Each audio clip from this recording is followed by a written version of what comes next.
Well, good afternoon, and thanks again for all of you joining us this afternoon. Today, I'd like to review our numbers, talk about testing, and discuss some programs to help people as we move into Phase 3 and managing COVID over the long term. First, as we approach the end of June, I want to remind Virginians of how far we have come. When the pandemic began, watching other states, we worried that our hospitals would be overwhelmed with COVID patients. We considered building new temporary hospitals. We didn't know if we had enough ICU beds or ventilators. We knew we needed more PPE and that we needed more testing and testing supplies.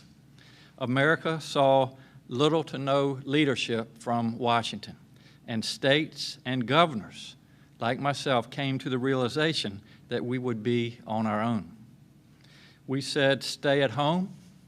We closed our schools for the rest of the school year. We issued restrictions on businesses and gatherings. We moved restaurants to takeout, and we urged our houses of worship to give sermons online. Many businesses, including state government, moved to telework.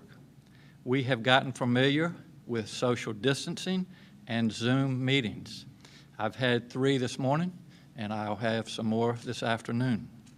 In the 3.5 months since our first case, we've learned a lot about the virus, how it spreads, how contagious it is, and how we can keep ourselves safe. Our efforts to slow the spread continue to work. Other states are seeing surges now as people move about more. But in Virginia, so far, we are not seeing a surge in cases. In fact, our numbers are very good. Today's percent positivity number is the lowest it's been in weeks. This is entirely thanks to all of you. You have helped by staying home, washing your hands, and wearing face coverings. We all need to keep doing all of these things because we do not want our numbers to go up like we are seeing in other states. Especially as we ease restrictions next Wednesday in Phase 3, it is vital that everyone continue to be cautious. This virus has not changed. It has not gone anywhere. We can see that in the numbers from other states. The only thing we can do is protect ourselves and behave responsibly. So let's take a look at some of our numbers. First, our percent positivity continues to trend down, and the latest number is 6%. That's the yellow line on this slide. And our hospitalizations for COVID have been trending downward as well. The yellow line is the moving average. The light blue is COVID patients on ventilators, that's at the bottom, and the medium blue is those in the ICU. The dark blue is the total COVID patients that are hospitalized, and all of those continue to trend downwardly.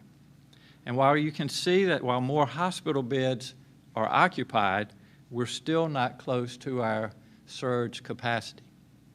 All along, we've said that increased testing and tracing are critical to keeping this virus in check. We have been able to ramp up our testing in the past several weeks. I want to take this opportunity to have Karen Remley, Dr. Remley, come forward and kind of go over where we've been with our testing and how we plan to move forward. But I also especially want to take this opportunity to thank her. As you know, she used to be our Commissioner of Health, and as I will announce a little bit later, she has taken a job with the CDC, so we will have that inside connection, but we certainly thank you, Karen, for all that you've done, and we wish you best on your next adventure. So welcome.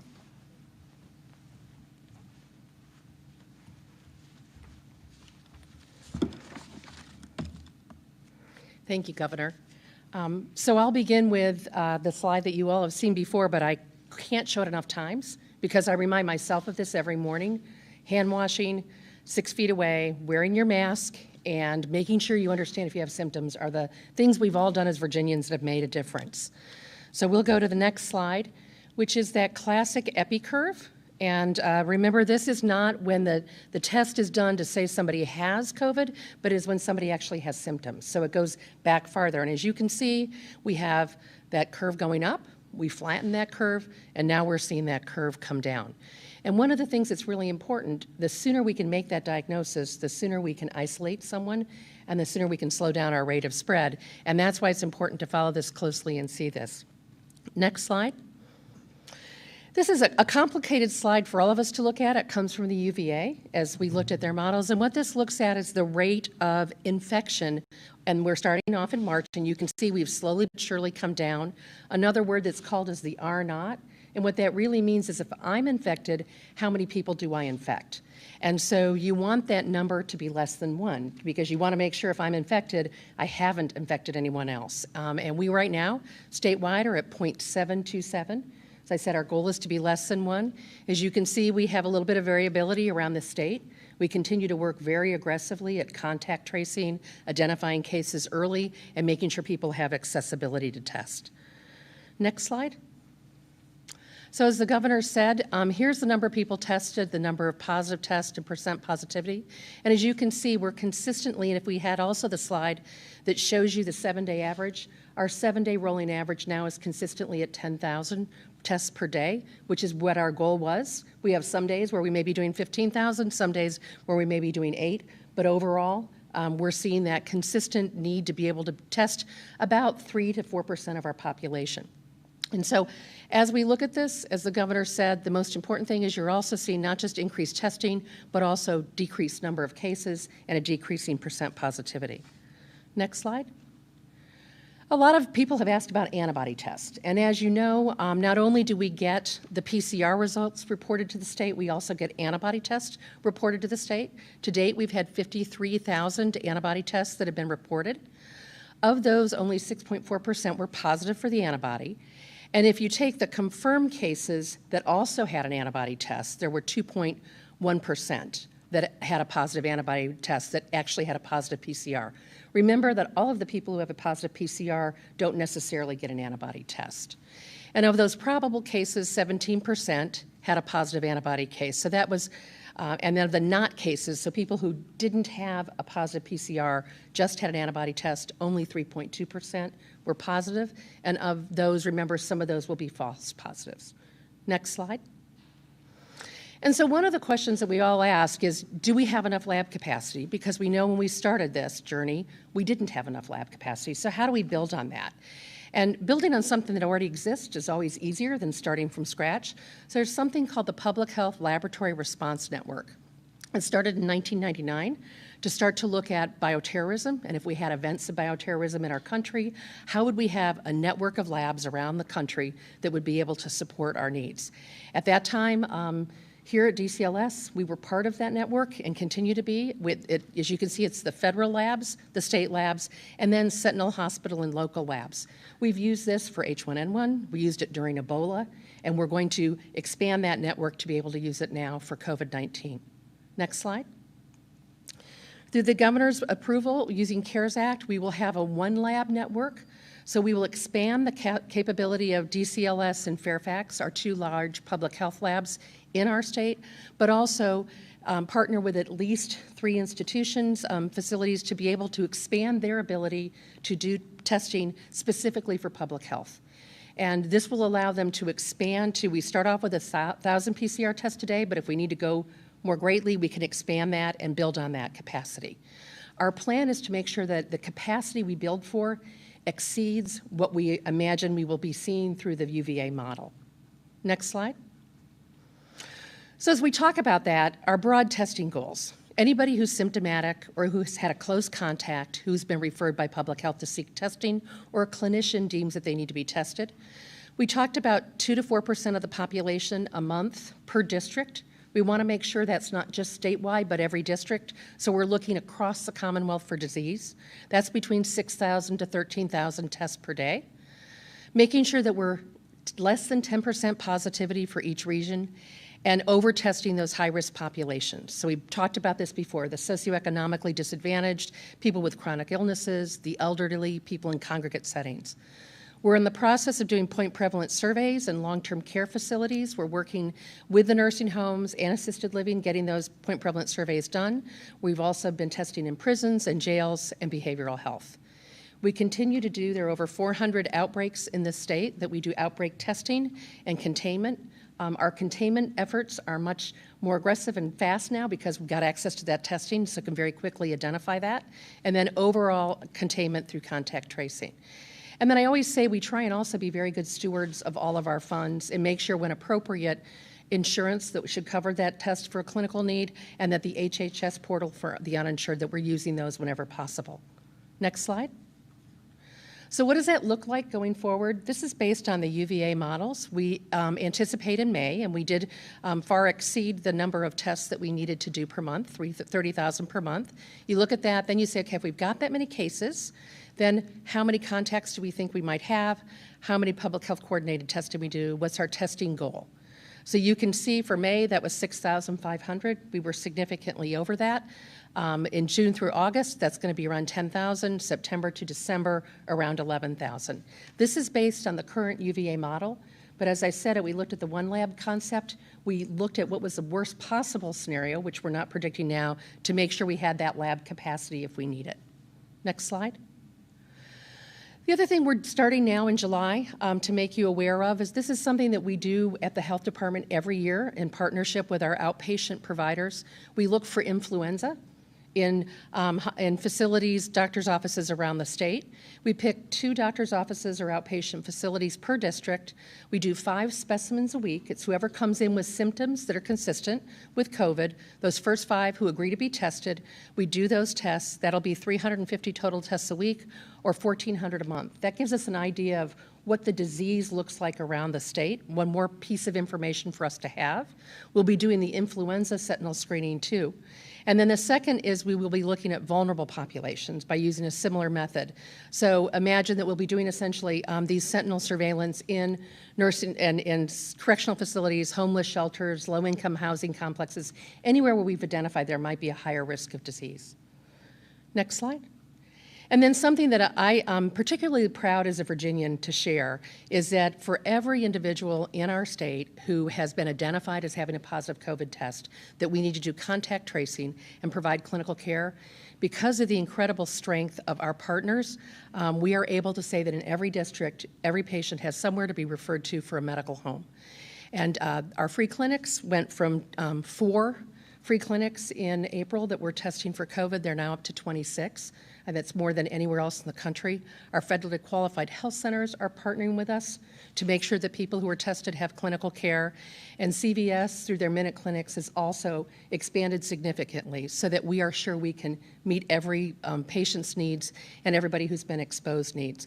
There are also many COVID clinics that our healthcare systems around the state have put in place. Next slide. And so I would just stop and say, it's been an honor to do this. I would give me the permission to say that. As a Virginian, there's nothing more fun than helping other Virginians. I think the governor says Virginia is the best place to do business, but I also think it's the best place to have partnerships with public health, healthcare, the business community, everybody coming together to do what they can do for COVID. And it's a success story for now. But I would say as a mom and a grandmother and a public health physician and a pediatrician, nobody let your guard down because it's going to be a long, long summer and a long fall for COVID. Thank you. Thank you so much.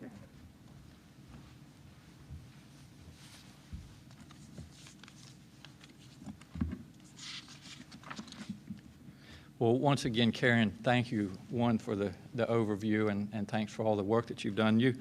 You may not know this out in Virginia, but Karen and I go back a little ways. We're dear friends. We both were on the staff together at Children's Hospital of King's Daughters. Karen, back in our earlier days, was an ER physician. I was a child neurologist, and I never will forget one early morning hour at 2 o'clock, 2 a.m., I received a phone call from Karen, and she said, Ralph, I have an interesting patient to discuss with you. And my response was, Karen, at 2 o'clock in the morning, nothing is interesting to me, but I will be glad to hear your case. But Karen, thank you for everything that you've done. Now I'd like to talk about our efforts to help people who are finding it difficult to pay their bills. The pandemic has created unprecedented challenges. People who did all the right things, who worked and were able to pay their rent and their bills, have found themselves out of work and also out of money. Virginians are facing a number of difficulties, but having a safe and stable place to call home shouldn't be one of them. Housing stability is a nationwide challenge, and Virginia has worked to be a national leader in ending homelessness and investing in affordable housing. We also recognize that we have an eviction crisis in Virginia, and a number of our localities have had some of the highest rates of evictions in our country. Over the last 2 years, we have worked closely with the General Assembly and localities on programs to reduce the rate of evictions. However, the pandemic has demonstrated that many families, especially minority families, are one financial challenge away from an eviction. Early in the pandemic, my administration worked with the Virginia Supreme Court to stop eviction cases. Then, at my request, they put a moratorium in place. They extended it through June the 28th. Well, that's Sunday. Once the moratorium is lifted, it is expected that thousands of Virginians will face eviction, and that's just not acceptable. So today I'm calling on our Chief Circuit Court judges around the state to further extend the moratorium as appropriate in their locality. They have the authority to do so. In addition, we are taking action at the state level. I have directed the Virginia Department of Housing and Community Development to create the Virginia Rent and Mortgage Relief Program using $50 million in Federal CARES Act funds. The program will help cover rent and mortgage payments on behalf of households who are experiencing financial instability due to the pandemic. Because we know the pandemic is having a disproportionate health and financial impact on people of color, this program will have an equity lens and target outreach to those communities. I urge all landlords and lenders to partner with the state on this effort so we can help families get current on their rental and mortgage payments. Our priority is to prevent evictions and help get Virginians back on track with their rent and mortgage payments.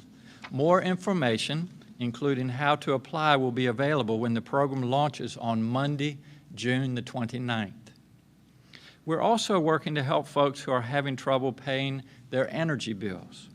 The Department of Social Services operates an existing energy assistance program which offers cooling assistance for low-income families with children less than 6 years of age, senior citizens, and Virginians with disabilities. Applications are open through commonhelp.virginia.gov. I'll repeat that, commonhelp.virginia.gov from now until August the 17th. Additionally, DSS is preparing to launch a one-time COVID response energy assistance program in mid-July, again using CARES Act funding. The program will help households that aren't typically eligible for energy assistance. The focus of that program will be to help pay off energy debt that they've accumulated during the pandemic, so as to avoid disconnections when the moratorium on service cutoffs ends on August the 31st. VDSS will also issue one-time supplemental payments to households that have previously received fuel or crisis assistance. DSS will release more information on both of these programs next month. As I said on Tuesday, Virginia will move into Phase 3 next Wednesday, July the 1st. July 1 also marks the day that legislation passed by the General Assembly in its regular session takes effect. I want to highlight some of those bills that are especially important to what's going on now. We took steps toward criminal justice reform with bills to decriminalize marijuana and raise the felony threshold, both of which will reduce the chances that a person gets a criminal record for a relatively minor offense. We ended permanently the practice of suspending someone's driver's license for failing to pay court fees to help ensure that we're not punishing poverty. We also wrote new laws to establish transparent policies for how police departments use body cameras. The Commission to Examine Racial Inequity in Virginia law, which I established last year, found nearly 100 instances of racist or discriminatory language in the Acts of Assembly, and we passed legislation to remove it. Earlier this month, I extended that commission and expanded its mission so that it will recommend changes to current policies or regulations that are inequitable or discriminatory. We'll also have new laws making it easier to vote. This includes early voting with no reason required, removing the requirement of a photo ID for voting, making Election Day a state holiday, and extending our polling hours. As we mark the progress made during the regular session, we're also looking toward a special session later this summer. While that will primarily focus on how to adapt our state budget around the lower revenues and additional cost of the pandemic, there is clearly a need to address issues of racial injustice and police reform. I have had conversations with lawmakers about potential legislation, and I will continue to meet with them and others as we shape this reform agenda. I am committed to continuing this work and making meaningful change. I will look for policy proposals that protect our communities, increase accountability, transparency, and diversity in law enforcement, and improve the way we handle our response to people in a mental health crisis. These are serious issues and will require a thoughtful, serious process to create real reform that works for our communities. Before we turn to your questions, I want to address a couple of other issues. As our DMV offices have reopened, they're requiring appointments. That means people who must go into a DMV to renew a license or get another service may have trouble getting an appointment before their license or registration expires. We previously gave a 90-day extension to renew licenses, registration, or other credentials that expire before July the 31st. Today, we're giving an additional 90 days to do that. We also expect more appointment slots to open up as more DMVs reopen. I also know that back to school is already on everyone's mind. We're hearing a lot of questions, and I appreciate that. So I want to ask our Chief of Staff, Clark Mercer, to come up and perhaps clarify a bit and maybe answer some of those questions as we move forward. Clark, welcome.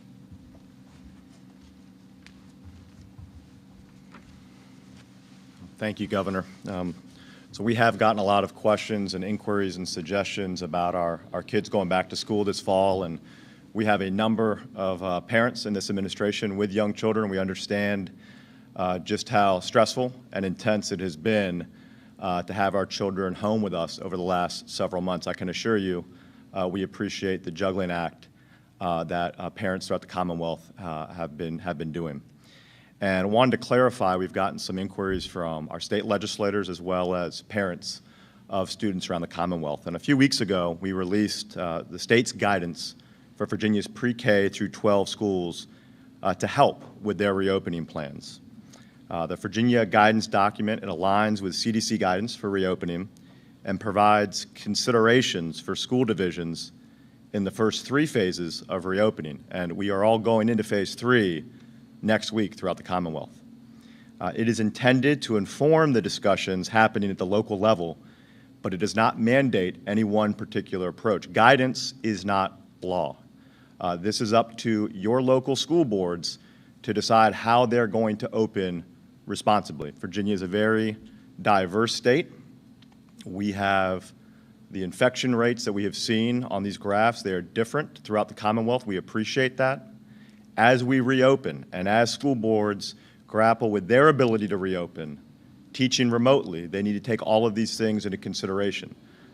It has been represented that the guidance is in fact law to these localities. That is not the case. Certainly, we will continue and would like to take suggestions from legislators and from parents throughout the Commonwealth. But if you do not know your local school board member, most of our school boards throughout the Commonwealth are elected. A handful of them are appointed. I would encourage you to get to know your school board members and discuss the reopening plans for your jurisdictions with them. The final decisions about reopening are squarely in the hands of local school boards. Local public health conditions, community concerns, and practical facility constraints have to be taken into account in these school reopening decisions. And we believe our local leaders are best positioned to do that thoughtfully. Those communities with no or little transmission should also consider the CDC guidance on those particular circumstances.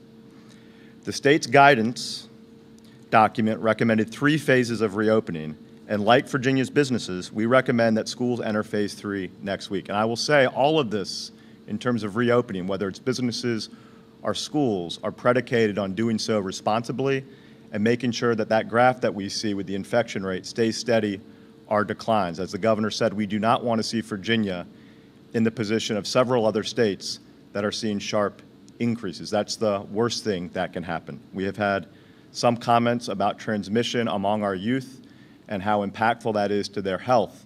We also have to keep in mind, one, we have a number of youth throughout the country becoming infected, especially in other states where we see the transmissions increasing. That 18 to 29-year-old age set is now the fastest increasing age set for positive cases.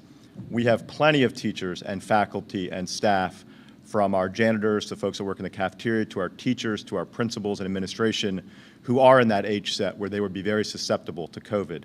And as anyone that has children know, once something starts spreading into school, you will get it at home, and we expose our family members, our grandparents, our aunt and uncles, and folks throughout the community. We all know how quickly viruses spread through school-aged children. So by way of reminder, phase 3 of our guidance recommends all students be served in person with consideration for mitigation strategies such as physical distancing in place that may trigger altered schedules. And it's important to note, phase 3 is not the end state for our schools. Each phase we've had has been several weeks long, and phase 3 will be as well as the governor and his team evaluate the health data. We know that full-time, in-person instruction for all our students is critically important to their academic growth and their personal well-being. And we also recognize its importance for parents getting back to work. As Virginia's numbers continue to trend positively, we have moved through these reopening phases expeditiously. But the phase guidance we issued did not include guidance for beyond phase 3. Those discussions are underway with our education and public health experts. And the guidance for beyond phase 3 will include a path to getting every student in school every day and increasing opportunities for athletics and activities while remaining vigilant about the health of our students and staff. So I hope that clarifies to our localities and our local school boards as they grapple with these decisions. And again, I would just end with where the governor has started and talked at every press conference. It's all predicated on being smart about our own choices, wearing the facial coverings, remaining socially distanced, taking common sense approaches to curb the spread of this disease. And that's how we're going to be able to open up our schools responsibly and get our students back in the classroom. Thank you. Now I'd like to ask Dr. Norm Oliver to give us a health update. Norm, thank you. Thank you, Governor. Just very quickly on the numbers. Our cases now stand at 59,946 cases across the Commonwealth. In the last 24-hour reporting period, that is 432 new cases. Total deaths stand at 1,675. That's 14 new deaths in the last reporting period. Total tests, as you heard from Dr. Rimley, we've done very well. Our total tests now stand at 654,500. The new PCR tests that were recorded in the last reporting period was 16,391. And I'll just leave it at that. Thank you very much. Thank you, Governor. Thanks, Norm. All right. Be glad to answer your questions. Andre, you have any questions today? Sure, Governor. Two, if I may. First, Dr. Fauci, the nation's top infectious disease expert, made a statement recently saying Yeah. that there's been a rise of those who don't trust science and the validity of some of the numbers that are coming out. As a physician, maybe you and Dr. Rimby, just wondering how you would respond. And then on sidebar, back in Lynchburg, a group has filed a lawsuit against your signed law on requiring background checks for those who are purchasing weapons, and they see that as unconstitutional. Just wanted to know if you had a response to that pending lawsuit. Yes, so thank you, Andre. The first question is about science, and I would just remind folks we have scientists this is all that they've studied during their adult careers. We have epidemiologists that you see with us every day, Andre, and I watch the same things that you watch. I've practiced medicine for over 30 years, and obviously there's some people that don't trust or don't believe the science, but we are data-driven. As we make decisions, we make those decisions by the data that we have, and I would just continue to encourage everybody to trust us as best you can. The things that we have recommended, the guidelines, and I know you've heard them so many times now, but the social and physical distancing, the washing of our hands, the facial coverings, we know how this very contagious virus is spread, and so these are all very much science-based, and anything that we continue to recommend to Virginians will be based on the science. The second part of your question was about background checks. Andre, we introduced a number of pieces of legislation regarding gun safety in Virginia. These have all been thoroughly vetted with our Attorney General, with our legal minds. They are constitutional, and I'm confident that they will stand. Obviously, people can choose to sue for whatever reason, but we're on very solid legal grounds, and I don't expect those to change. Yeah, the question will be from Julie Carey with NBC4. Good afternoon, Governor.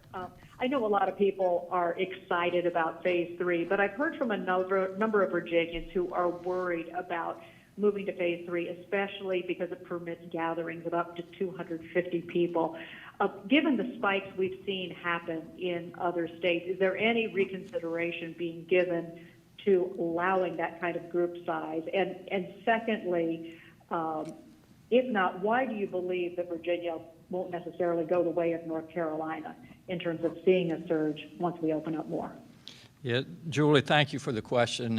And the first part of it is gatherings of 250. And obviously those gatherings we continue to encourage social distancing. If people can't stay 6 feet apart, then we wouldn't recommend the gatherings. We also continue to recommend the facial coverings, which we know work well. So am I worried? I worry every day, Julie, and I watch the data every day, and we'll continue to do that. And as I've told Virginians, that if we see the numbers trending in unfavorable directions, then we're obviously going to have to make some difficult decisions. So it's really up to all of us as Virginians to be smart, to be safe, and to take care of ourselves, our families, and really to take care of others as well. The second part of your question was, what about North Carolina? What about other states? And I think the same. I would say the same. We're going to watch the numbers in those states, those trends. We also watch the numbers here in Virginia, and depending on where those numbers go, we'll make decisions. Governor, two parts as well. Why not request a continuation of the moratorium on evictions at the state level rather than going down to the circuit court level? And the other question is regarding the contact tracing. Are we, or is the state still looking at utilizing smartphone app technology? If so, where does that stand? Yeah, I may let Dan address the part of, and this is why I don't like two-part questions, but you, So why not request the statewide extension for the moratorium? yes, rather it's, than the- yes. A couple of things I would say. The extension was because of a discussion I had with our Chief Justice, Don Lemons. He could not have been more agreeable and understanding of what's going on. As far as extending that would be an option, but we have a plan in place that we are confident that we'll start in time to help with this. In the meantime, as I said, circuit court judges can adjust their dockets for the eviction cases. But as far as what I can do as governor, I can request through the judicial system, but we can't make that decision at the executive level. So I hope that answers your question. But we're going to do everything we can. Cam, the point I was trying to make and hopefully made is that we don't want anybody getting evicted at any time, but especially during this pandemic, we know people are going through hardships, and we want to take care of everybody that we can. So, Dan, you want to address the second part? Thank you, Governor. I think the question really was two-part. Where do we stand with contact tracing? And then a second question about where we are with exposure notification app development here in Virginia. So first, really excited about the increasing numbers of contact tracing personnel in the Commonwealth. Right now, we sit around 1,050. About 400 of those are contractors, contracted with the Virginia Department of Health or with the Fairfax and Arlington Health Departments that have, I believe you've mentioned in this forum before, a special MOU relationship with the Virginia Department of Health. So that's increasing, and gradually over time, as additional contractors come on, Virginia Department of Health personnel who are doing that contact tracing today will go back to other positions. So that transition will occur over the next several weeks. And again, our initial goal of 1,200 is based on that 15 per 100,000. We may find that to do the job adequately, we need a higher number, and we'll learn as we move forward. So that number continues to increase, and we're excited about that workforce. Secondly, the Bluetooth low emission Apple Google app. We're really excited about our partnership with SpringML along with Google Cloud. And actually this morning, Dr. Oliver encouraged us to be part of the beta testing of that app, and I downloaded it this morning. So right now, it's keeping track of who the folks I've been close to as part of our near final testing. So we're excited about that tool. Again, it's a tool to be used by the contact tracing team to be able to find out who, in addition to the interview, hey, can you download who you've been exposed to? Because I could have forgotten that I was talking to that someone on the side of the street that if I were to become a case or a contact. So we're excited about that progress that we've made, and we'll be ready to make that when we're completed with testing. You know, we're moving. Alpha testing was last week. Beta testing is this week.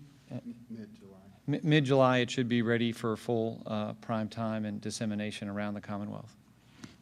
Thank you. Dan, appreciate it. David McGee with the Bristol Herald Courier. Yes, thank you. I have a question regarding Phase 3. We're hearing from some operators of some auto racing tracks that they cannot financially operate under the restrictions that are even in Phase 3. And just wondering, since those activities occur outside and many of them have large grandstands, if the state might consider exceptions on an individualized basis. The question is about the auto racing, and I think it's also pertinent for other sports, baseball stadiums, et cetera. And as you know, we allowed the race to move forward in Martinsville a couple of weeks ago. That was with no fans. But again, as we go into Phase 3, and Angela, I know you're here. If I don't want to misspeak, but we'll continue to have the social distancing. And as far as the numbers, do you want to comment on the numbers at the stadiums and that type of thing? Thanks. Absolutely. Thanks, Governor. Thank you. No problem. Angela Navarro, Deputy Secretary of Commerce and Trade. So in Phase 2, these facilities could operate spectatorless with individuals there as part of their employment, so they could have the racers and the staff who are supporting the race itself. Moving into Phase 3, we can have some spectators. Up to 1,000 individuals can participate in these functions. As the governor and the chief have said, these are phases, so they're incremental. And they will adapt over time. But obviously, as we're moving into Phase 3 and removing some of these restrictions, the public health team will continue to monitor the data. But up to 1,000 individuals is what they felt comfortable with. Again, with the social distancing, maintaining the separation amongst individuals, wearing face coverings, and all of the other requirements that are currently in place for those venues. Thank you.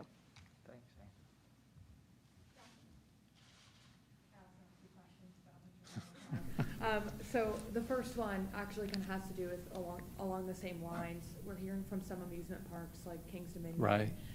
Who are basically saying that the 1,000 cap on guests doesn't reflect the large volume of space that they have, and they don't really feel like they should be lumped into small entertainment venues like bowling alleys when they do have a vast amount more space.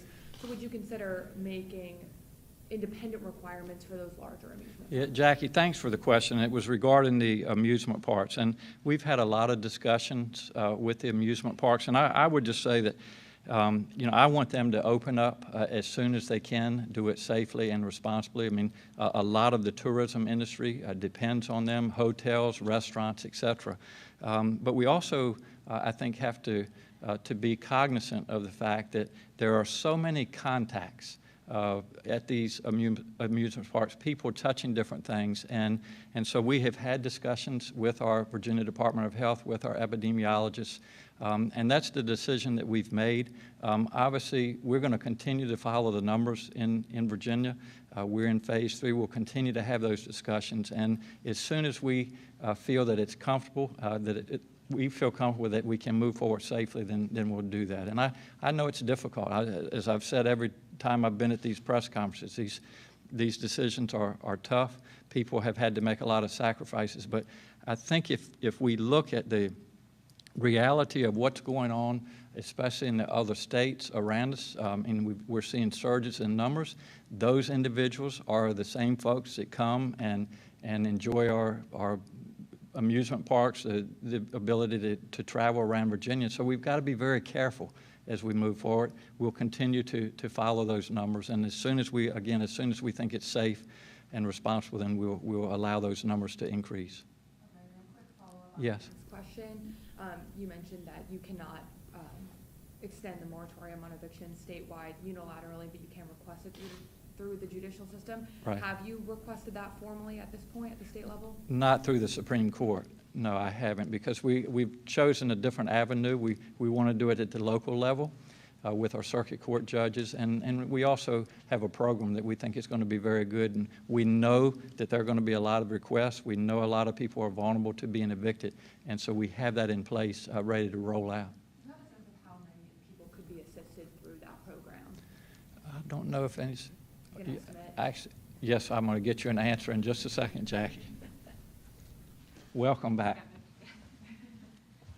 Yeah, so work on housing issues as well. So we will be announcing more details around the program on Monday. As the governor said, this is an initial $50 million allocation for the program. We are closely tracking all of the unlawful detainer proceedings that were previously docketed through the courts. So we're certainly assuming that we will get tens of thousands of applicants through this program, and we will be able to assist a lot of Virginia families that request assistance under it. Thank you. Next is Taylor Coleman with ABC 13. Hi, Governor. My question is, if nursing homes can't reopen until 14 days after the rest of the state moves into a new phase, where are nursing homes now in regards to phasing? And does it mean they'll be open on July 14th? And also, are you concerned about the spike of folks getting COVID from Myrtle Beach? And is the VDH working on any guidance for folks who do vacation there and come back to Virginia? You want to address the nursing home? Thanks, Laura. Hi, the first question was about the phased reopening of nursing homes. That guidance was published late last week. And so the answer to the question of where nursing homes lie in that process will be facility specific. There's sets of criteria for each phase that we recommend be met before moving into the next phase. So I can't really speak across the board because it's a facility specific answer. So that's the answer for that question. The second question was about, I think, travelers to Myrtle Beach, and does VDH have guidance on that? VDH does have some guidance around domestic travel.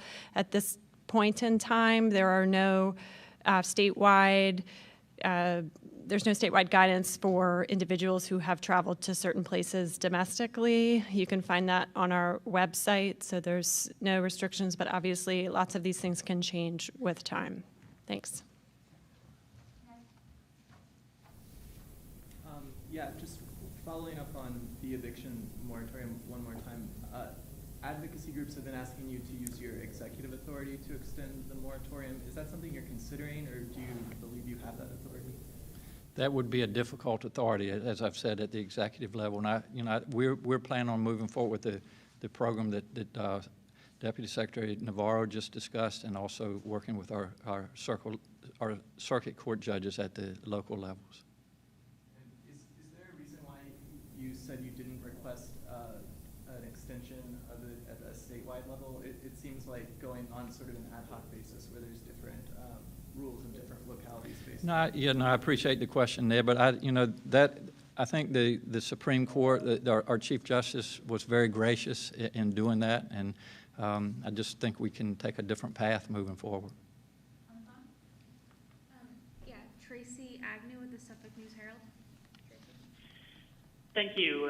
You mentioned on Tuesday, Governor, that the numbers at long-term care facilities being reported by VDH are not the same as the numbers from the Centers for Medicare and Medicaid Services. Yes.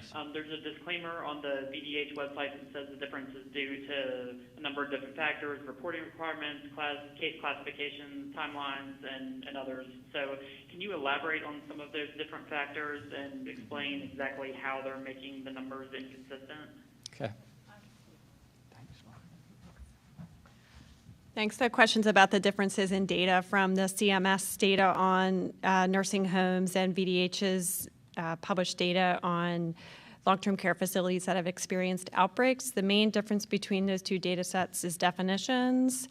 The definitions for reporting to NHSN, which is the National Healthcare Safety Network, which is CMS's data system, are different than the reporting requirements that facilities, physicians, practitioners have to report diseases to VDH. So those numbers will likely not match because of those different definitions. There's also different time frames. VDH's data updates daily. CMS's data, my understanding is that they update that weekly. So that's another discrepancy that would cause that difference. Thanks.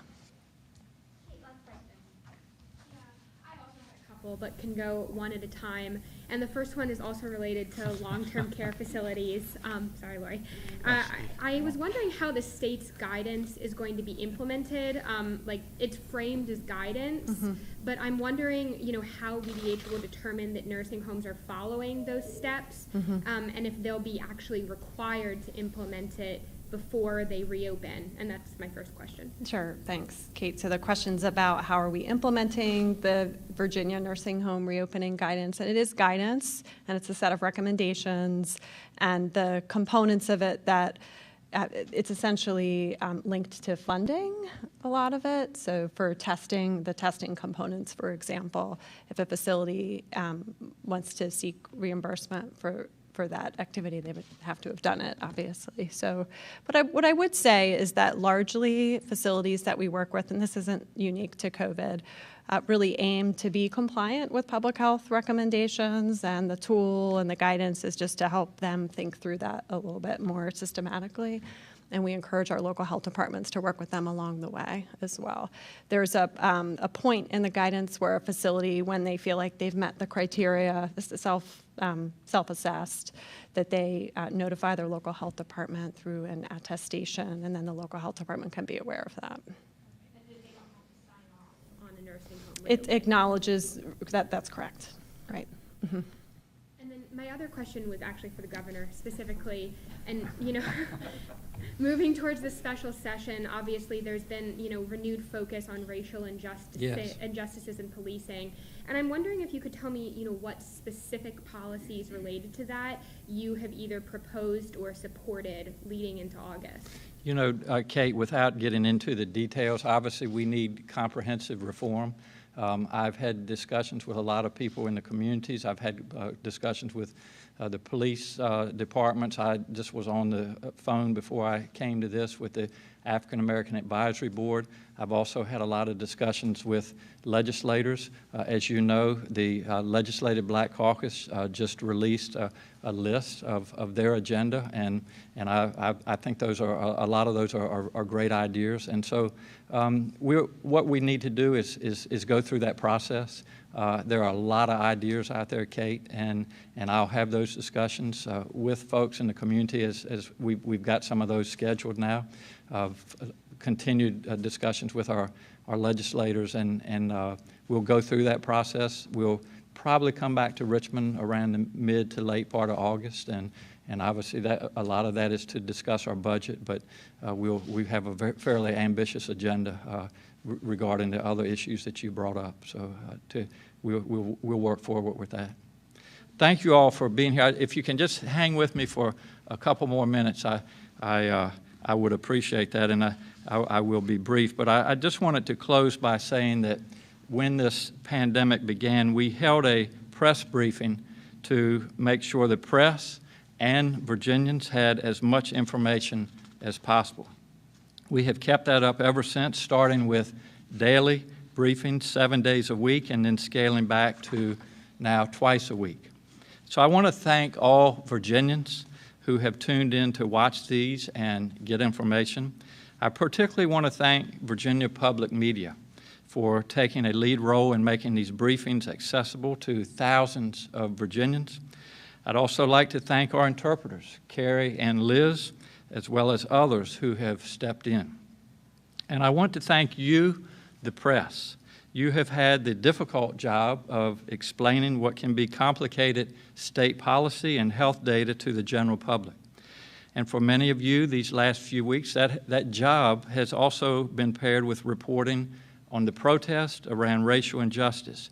You've done this while dealing with furloughs at newspapers as well. So on behalf of the Commonwealth of Virginia and all of us that watch this every day, I just wanted to thank you for your work and to remind people that a free press is essential to a functioning democracy, and your work is vitally important. Going forward, the regular twice-weekly briefings will end. No tears shall be shed. But I do want to assure you that we will hold briefings as needed. The Department of Health will continue to update its data daily, and my staff and I will continue to answer your questions, and I expect to hold more informal briefings to update members of the press going forward. So to all Virginians, I appreciate every sacrifice that you have made and continue to make as we adapt our lives to this pandemic. Like all of you, I look forward to the day when we have a vaccine or a treatment. And as you've heard, Dr. Fauci's name was mentioned earlier.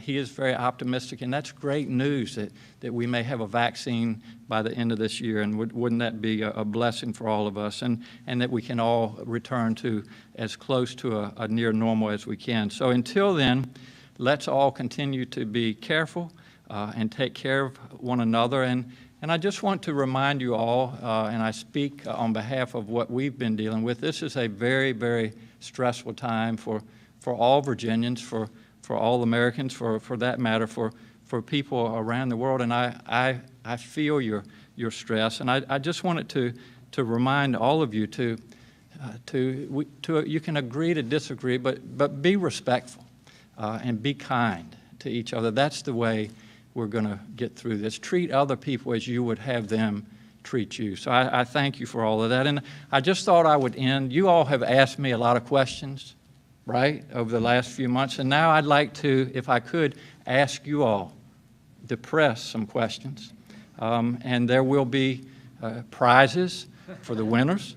And I will let you know in just a second. But my first question is a two-part question, and it's for you, Kate, if that's all right. I would like you to answer, when was the first case reported in Virginia, on what day, and where in Virginia was that case reported? March 8th, Fairfax. Is your name Kate? I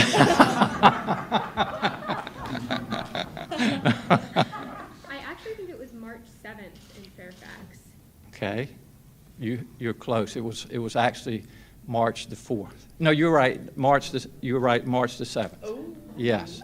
So I have a reward for you, and it's one of my commemorative coins. It's very, very valuable. And this is my personal one, but we will make sure that that's delivered to you in the near future. Okay, so thank you for that. My second question, we've had a number of conferences. Cam, maybe I ask you this question. When was the first COVID press conference? On what day?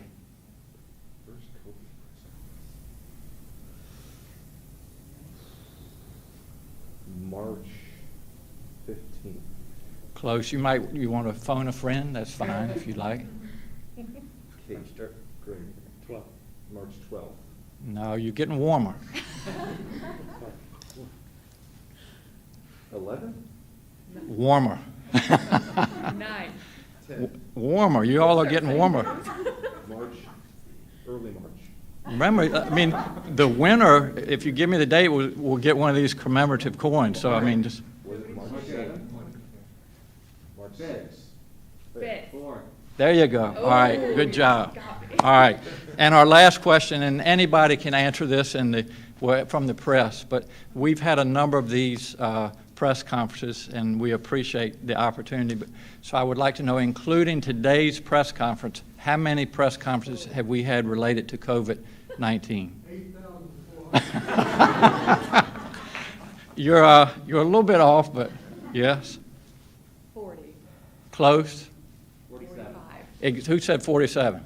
Damn. All right. All right. So you win another commemorative coin. So anyway, thank you all for being here. And again, we appreciate the opportunity to make sure that all Virginians have accurate and updated information, and we will continue to have these as needed. So stay safe out there, and may God bless all of you. Thank you all so much.